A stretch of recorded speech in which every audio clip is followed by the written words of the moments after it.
যখন চাকরি করতাম ভাবতাম যারা ব্যবসা করে তারা হয়তো কি সুখে আছে, যখন খুশি যেতে পারে, যখন খুশি আসতে পারে, আর যখন খুশি ছুটিও নিতে পারে।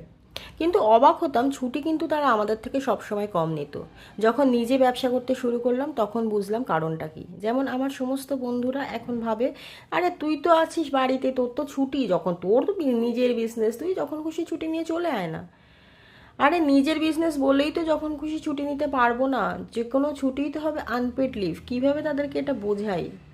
যাই হোক, আর একটা ব্যাপার হচ্ছে আমি ফিল করেছি এই 2 বছরে, মানে 2 বছর হতে যায় আমার বিজনেসের, এতে আমি ফিল করেছি যে নিজে যদি কিছু করতে চাও, আর সেটা তোমার একটা লিমিটেড, মানে তোমার, আমরা তো আর কেউ কোটিপতি নই যে বিশাল কিছু ইনভেস্টমেন্ট করে ফেলেছি, এরকম তো না। সবাই মিলেই একটা, যারা ছোটোখাটো মানে মধ্যবিত্ত আমার মতন, তারা একটা স্টার্ট আপ খুলেছে, তারা সবাই এটা ফেস করে, ইভেন মানে আমিও ফেস করি, তো আমি সেটাই শেয়ার করছি আজকে। যদি এই ধরনের কোনো রকম বিজনেসে কেউ করো, মানে এটা মনে রাখবে, তোমাকে তোমার পাশে তোমার একদম কাছের লোক, যেমন আমার কাছে আমার মা আছে, একটা জিম আমার কাছে আছে, কিন্তু মা ছাড়া তুমি কোনো পয়সা দিয়ে যে তুমি ভাববে যে আমি একটা হেল্পিং হ্যান্ড রাখবো বা দুজনকে রাখবো, আমার একটুখানি ভালো হবে, মানে আমি একটু কম কাজ করতে হবে, আমি আমার কিছু নতুন নতুন কাজে মন দিতে পারবো, এগুলো কিন্তু সত্যি কথা বলতে হবে না। তোমাকে সব কিছুই সিঙ্গেল হ্যান্ডেডলি সব কিছু ম্যানেজ করতে হবে। আমিও প্রচুর হেল্পিং হ্যান্ড এরকম রেখে দেখেছি, তারা টাইম পাংচুয়ালিটি তো তাদের মধ্যে নেই, মানে আসার টাইমের কোনো ঠিক নেই, কিন্তু যাওয়ার টাইমে তারা পুরো পাংচুয়াল হয়ে যায়।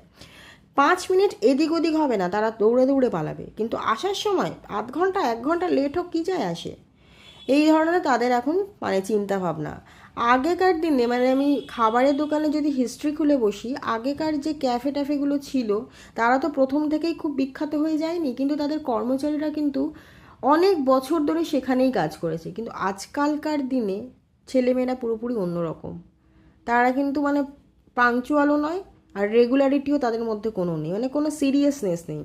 একদিন আসবে, পরের দিন বলবে যে আমি যাব না, ব্যাস, তোমার যা ইচ্ছা তুমি করো, এই ধরনের একটা ব্যাপার। হ্যাঁ, সত্যিই তাই। একা একাই সব কিছু করতে হবে, ওই কথায় বলে না, যদি তোর ডাক শুনে কেউ না আসে একলা চলো, ঠিক তাই।